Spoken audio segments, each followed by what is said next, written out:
Igor Shesterkin rejects the Rangers contract offer of 8 years and $88 million. It's an offer that would have made him the highest paid goalie in NHL history. And is Igor being selfish?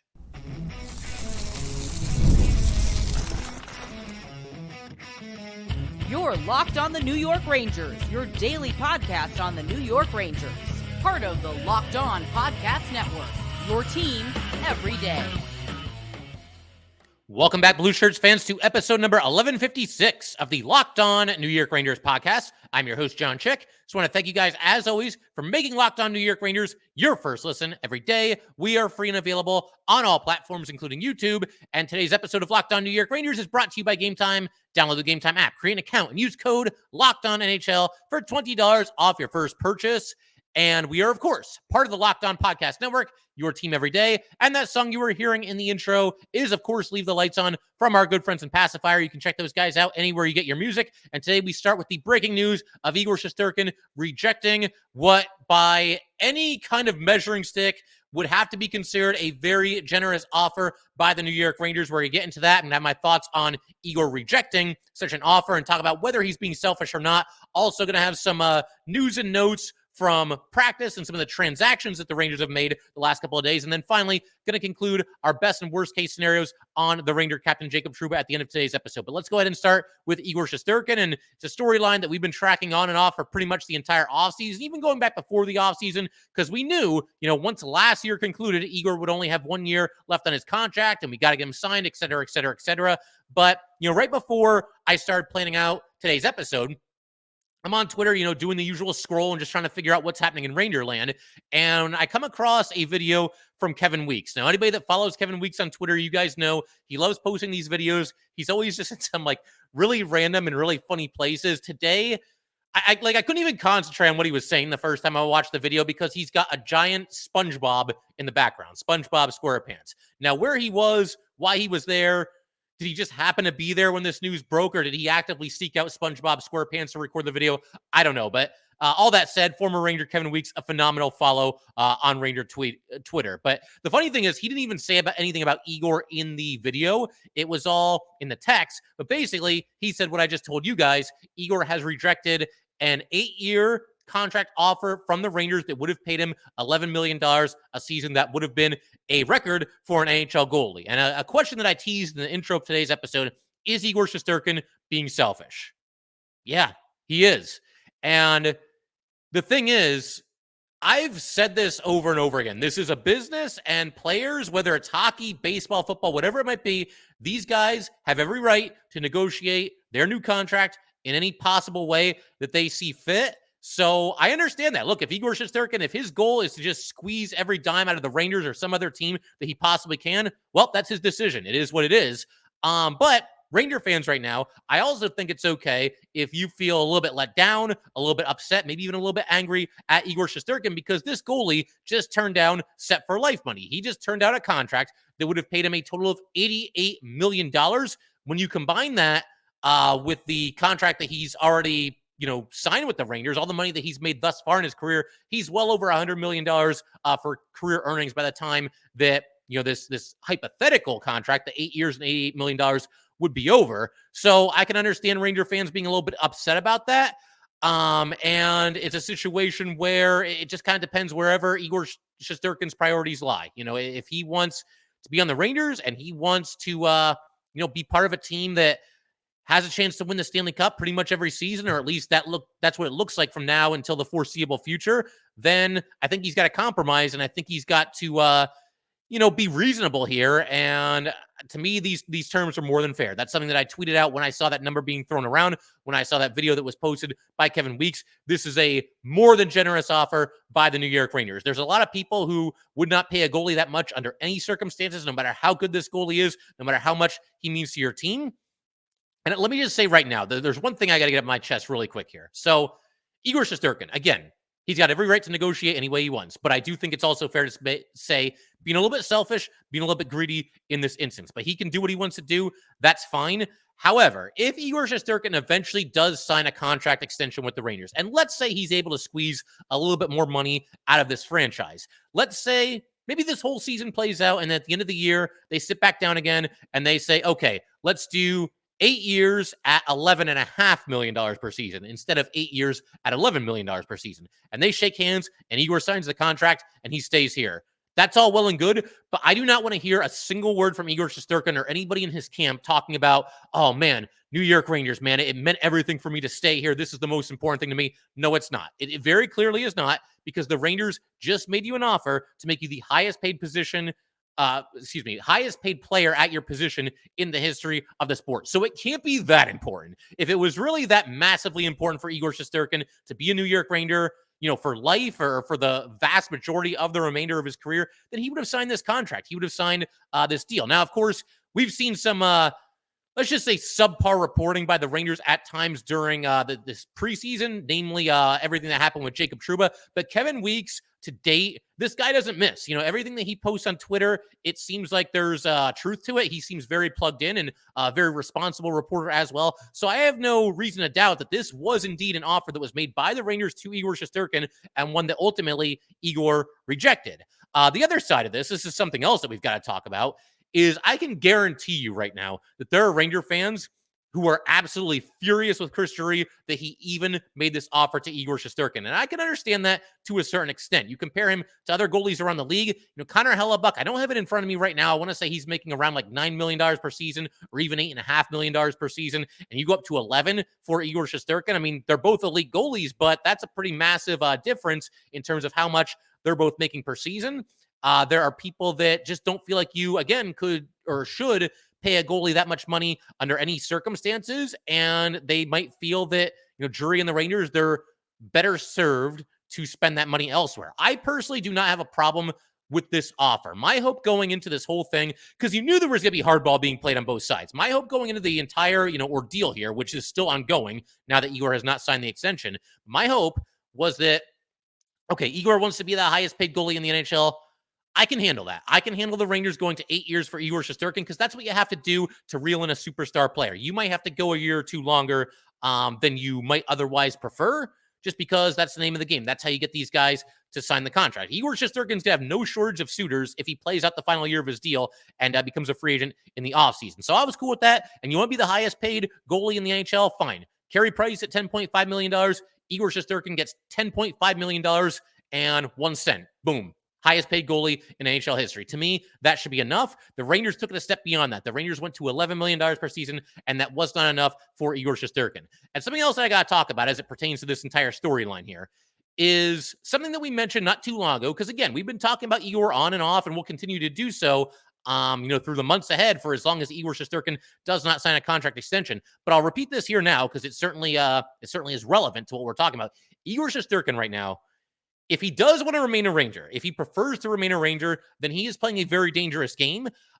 We know he can get more leverage as far as contract and money and the length of the contract.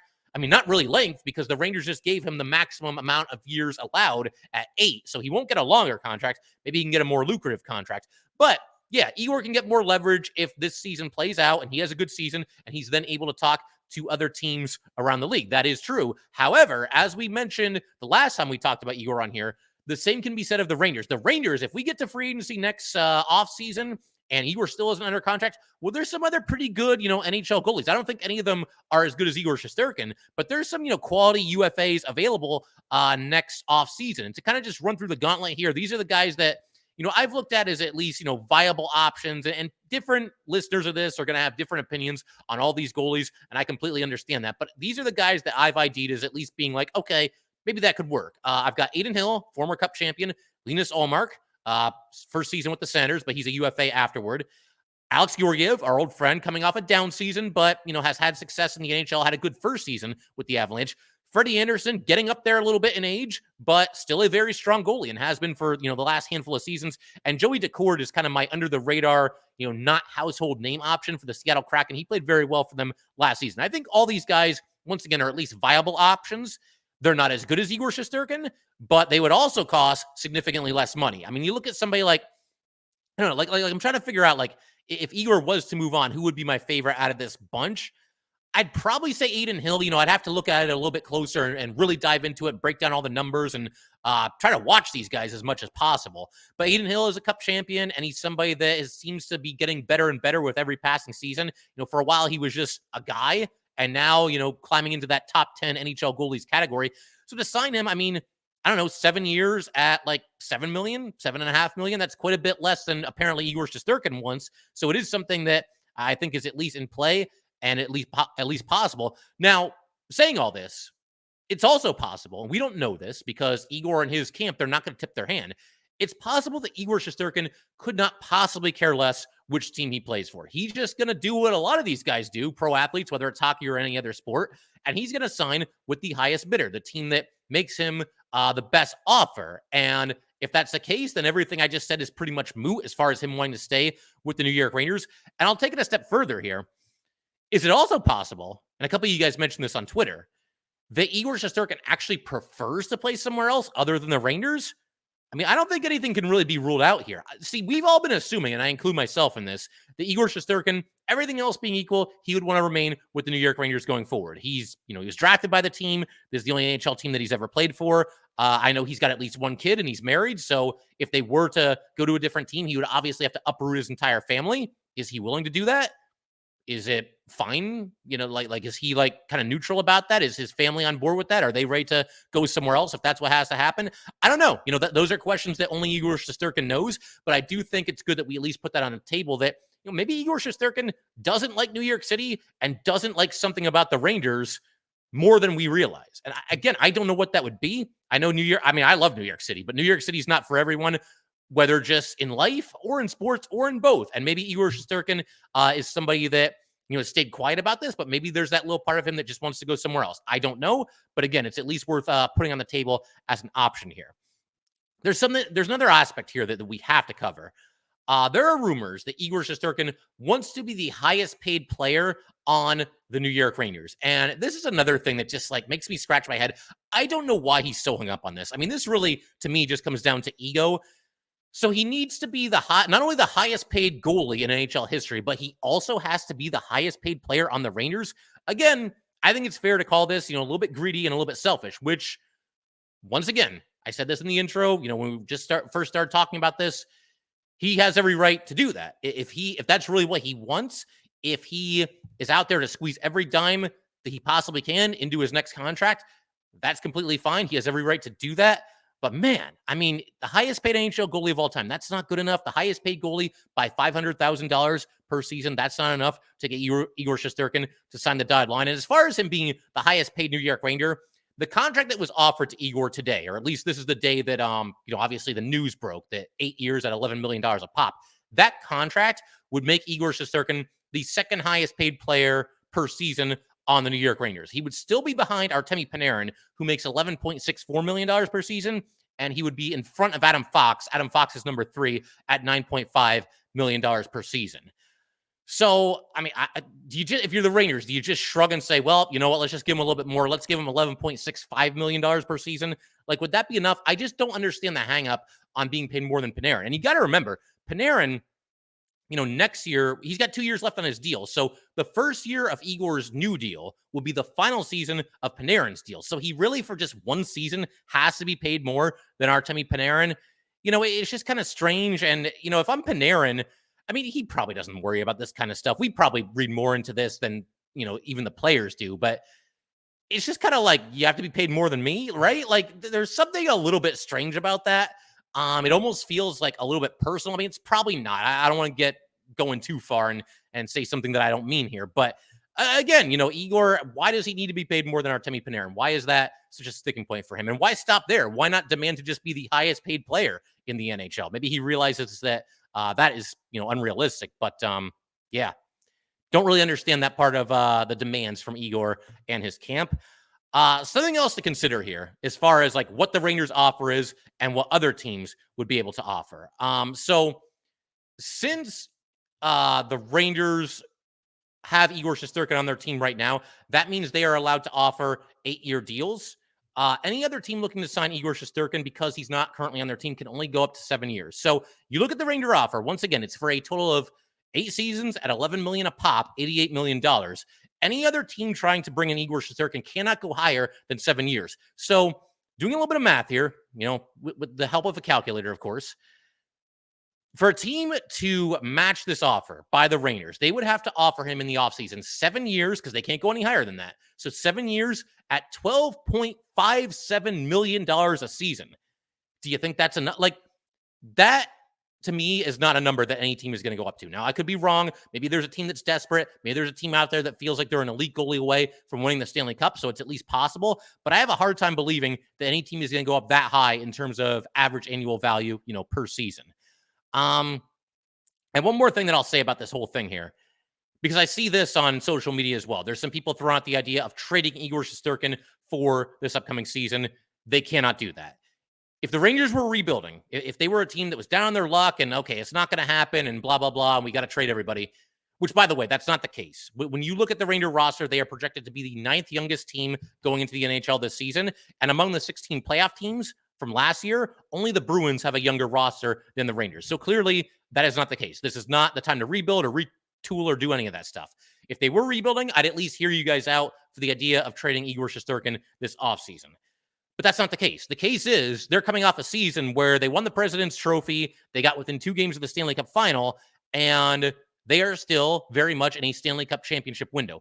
The only way possible that Igor could be traded is if the Rangers got a big-time goalie in return for Igor Shesterkin as part of the trade. They need somebody to plug in there because, I like, Jonathan Quick. He's cool and everything, but he'll be 39 in season.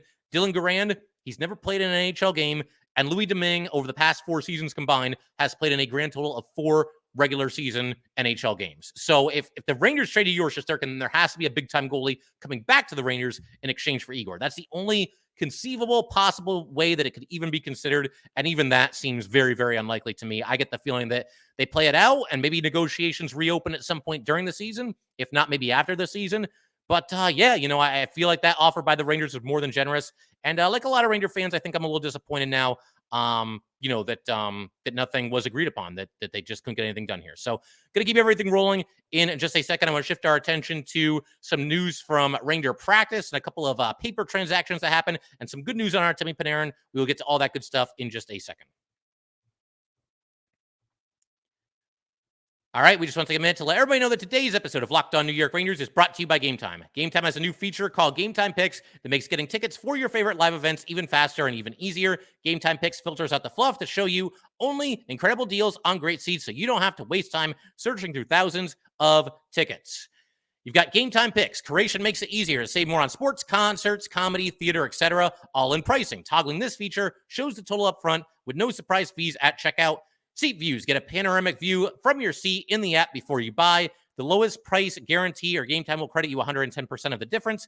Game Time ticket coverage. Your purchase is covered with the most flexible customer service policy in the ticketing industry. Take the guesswork out of buying tickets with Game Time. Download the Game Time app, create an account, and use code LOCKEDONNHL for $20 off your first purchase. Terms apply. Again, create an account and redeem code LOCKEDONNHL for $20 off.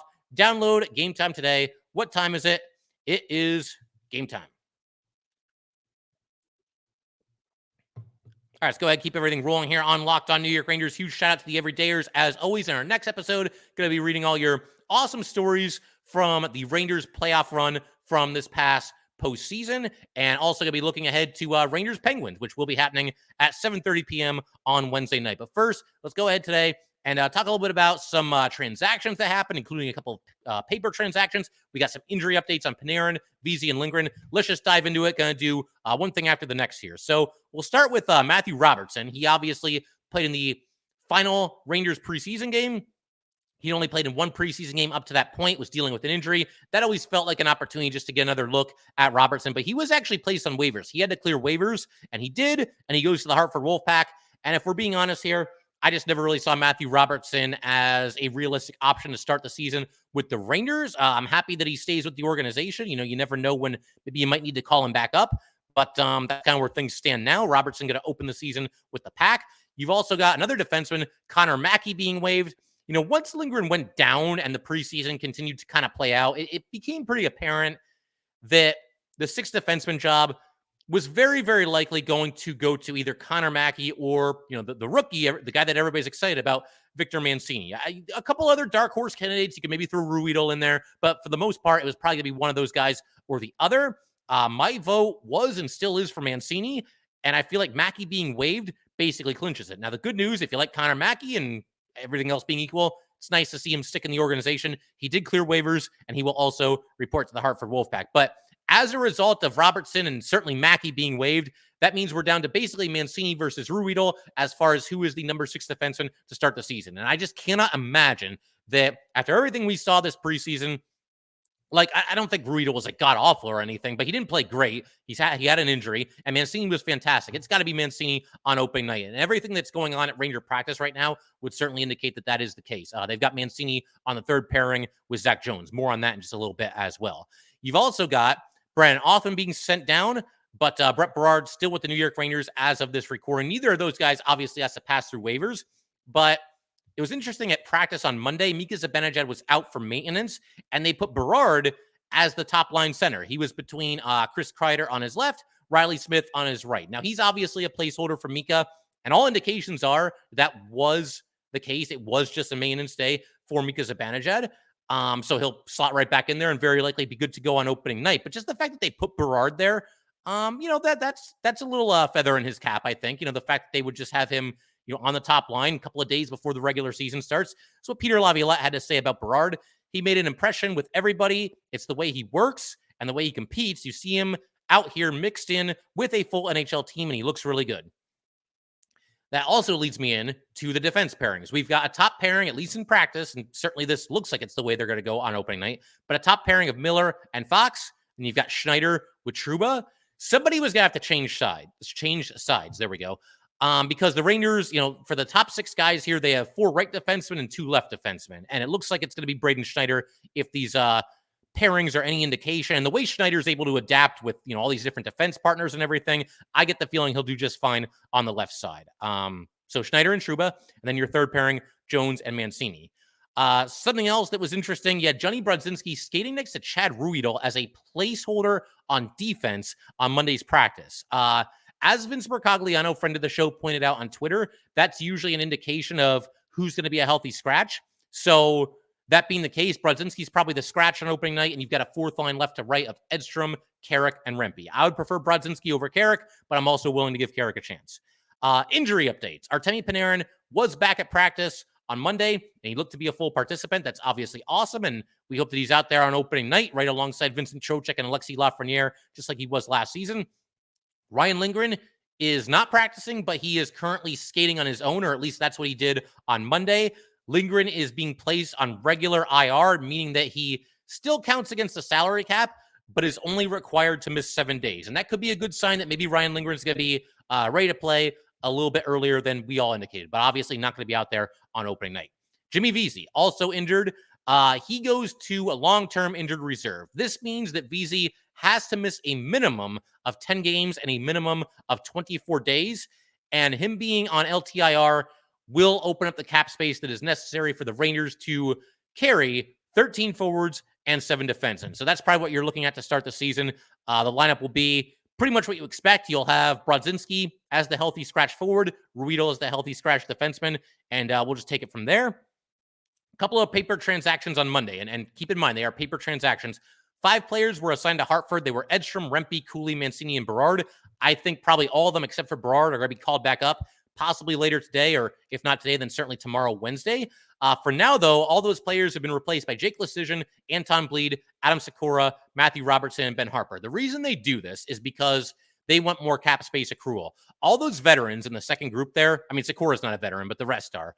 Or maybe Robertson's not either. But the bottom line, all 5 of those players in the second group have a smaller cap hit than the 5 players in the first group. And that being the case, it's an extra day of cap accrual. It could make a difference at the trade deadline as far as, how much maneuverability the Rangers have and if they're able to, bring in this player or that player via a trade. But again, it's a paper transaction. And I think that probably Edstrom, Rempe, Cooley, definitely Cooley, and Mancini, I think they'll all be back on the Rangers by the time that we do our next episode. We shall see. But yeah, that's pretty much it as far as Ranger practice is concerned. We'll keep everything rolling just a second. I want to shift our attention to the situation with Jacob Trouba and everything to expect from him this upcoming season. We're going to conclude our fun-filled offseason series of best and worst case scenarios. And the Ranger captain is the final player that we have to talk about. And we will do that in just a second. All right, we just want to take a minute to let everybody know that today's episode of Locked On New York Rangers is brought to you by FanDuel. Hey, NFL fans, you can start the season with a big return on FanDuel, America's #1 sportsbook. So when you get a hunch in the middle of a game, you can check out the latest stats, view live play-by-play, and so much more on the same page where you place your bets. You'll get started with $200 in bonus bets guaranteed when you place your first $5 bet. That's FanDuel.com.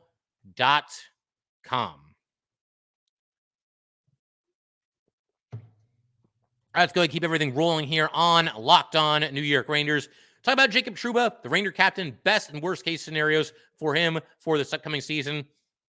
Obviously, a very polarizing Ranger and somebody that is coming off of a shaky run in the playoffs, and that leads me right into the first thing I want to talk about here. As we always do, worst case scenarios first, best case scenarios last. Worst case scenario for Trouba, he picks up where he left off in the playoffs. I mean, it was bad. There's no other way to say it. The amount of penalties that he took, how many times he got cut out of position, making mistakes in some really critical moments, especially against the Panthers. That was not good at all. So, yeah, I mean, we don't want to see hockey like that from Jacob Trouba. Certainly in the playoffs this year, but not in the regular season either. He's got to play better than he did, certainly during last year's postseason run. I think also in a worst case scenario, and I do not want this to happen. I'm not advocating for this in the slightest. I've had some critical things to say about Jacob Trouba on here in the past. I don't want to see this happen. I think in a worst case scenario for Jacob Trouba, though, the crowd turns against him.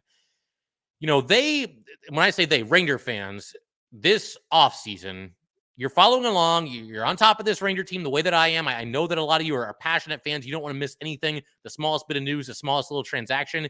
A lot of people saw that Jacob Trouba was heavily rumored to be traded to Detroit. Now, again, the reporting there certainly left something to be desired, but a lot of people thought that he was on his way out, or maybe if that doesn't happen, that they would buy him out. That didn't happen. Rumors that Trouba would refuse to report to a team, even if they were not on his no-move list. Again, I can't say that that's for sure what happened, but the bottom line, a very tumultuous offseason for Jacob Trouba. And if he continues to struggle, if he continues to be a liability out there, Ranger fans are very well aware of the fact that, the team was maybe looking to get rid of him this offseason. And the fact that this guy makes $8 million a year, and I don't think a single time during that contract has played like an $8 million a year defenseman. I know there's Jacob Trouba fans out there. I've gone to bat for him in the past on this podcast. I was fed up with what happened in the playoffs last year. But even the biggest Jacob Trouba fan in the world, you cannot look me in the eyes and tell me that this guy has played like an $8 million a year defenseman. There's just no way. And there are some good things that he does. But, if things go bad for the Rangers and he's playing poorly and the Ranger fans know, like, oh, man, if we could have gotten rid of this guy, we could have brought in this free agent and traded for that guy and done all these things. Yeah, the fans might let him hear it a little bit. And again, I do not want that to happen, but I don't control what the fans do in Madison Square Garden. Unless I'm there, then maybe I can get on the megaphone and tell everybody what to do. But short of that, yeah, no, I don't control the fans. Also, in a worst case scenario, this is one that's just kind of funny. I've talked about this one with my parents in the past. Jacob Trouba has to lead the NHL in shots on goal that have zero chance of going in the net. And it's one of those things that kind of flies under the radar a little bit. I don't hear people talk about it that much, but there's times where he has the puck at the blue line. Now, look, playing the puck at the net, there's worse things you can do, right? You never know when you're getting a deflection, a lucky bounce. And even if the goalie gloves it, I mean, you do have an offensive zone faceoff coming, so that's not terrible. But there's so many times where I feel like Trouba has the puck and doesn't really know what to do with it. So he just shoots it, whether it has any chance of going in or not. That's got to be a stat. Like low danger, like next to 0% chance of the puck going in the net shot. Somebody has to track that stat this upcoming season. He's got to be near the top of the NHL in it.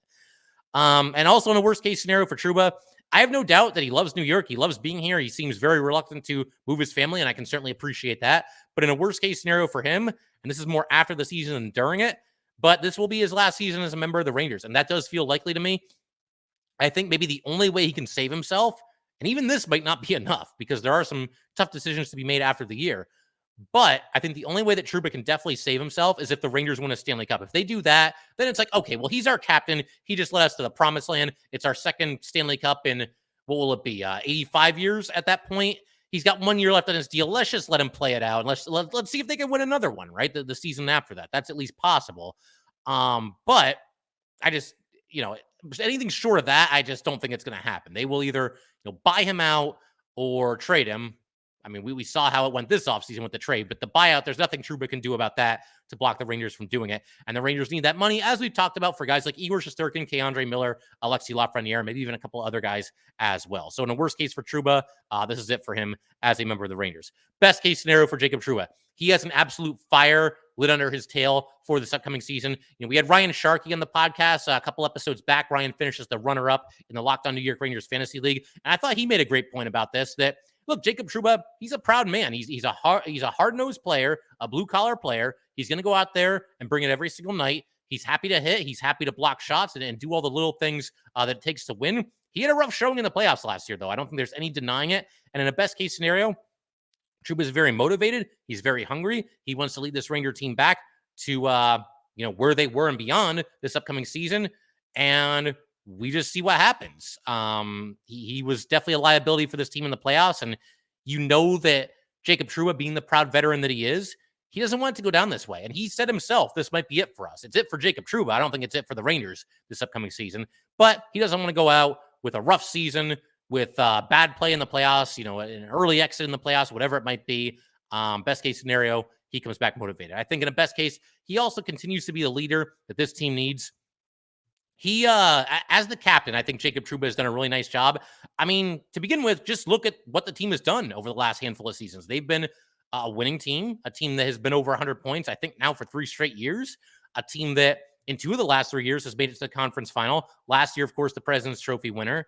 And, you want to see the team obviously finish the journey and make it to the Stanley Cup final and win it, but they have won a lot of playoff series. They've won a lot of games with their backs against the wall, facing elimination over the last handful of seasons. So with that being the case, I think the captain certainly deserves some credit for that. Somebody that knows how to push the right buttons and everything. He won the Mark Messier Leadership Award this past season. So there's that. I do think, from a leadership perspective, Jacob Trouba has done a nice job there as the captain of the Rangers. And I don't see an obvious candidate to replace him as captain. Probably Trocheck would be my vote at this point. Mika and Kreider, I feel like that ship has sailed. You could maybe go with Lafreniere, although he's still a little bit on the young side. I mean, it's possible. But yeah, I mean, to me, in a best case, that's what he brings are the intangibles, the leadership. Also, in a best case scenario, Jacob Trouba takes advantage of the opportunity that has presented itself to him this offseason. It's looking to me, and we talked about the defense pairings at practice just a couple of minutes ago, that he is going to start this upcoming season in the top 4. That door was open by way of Ryan Lindgren getting injured. Now, of course, we don't wish injury on anybody, especially not Ryan Lindgren, one of my favorite players, but that does have a ripple effect. And now it looks like Jacob Trouba that is going to be starting this upcoming season in the top 4. As we mentioned at practice yesterday, Miller was with Fox. You had Schneider moving to the left side to play with Jacob Trouba on the second pairing. And then you had Jones and Mancini on the third pairing. So this keeps him in the top 4, this injury to Ryan Lindgren. Now, maybe he would have been there anyway, but the Rangers could have gone Lindgren and Fox, and they could have gone Miller and Jones and kept Trouba out of the top 4. So Trouba is going to have some time here. I don't know how much time Lindgren is going to miss, but he's got a chance to firmly establish himself that, yes, I should be a top 4 defenseman. That should be my role on this team.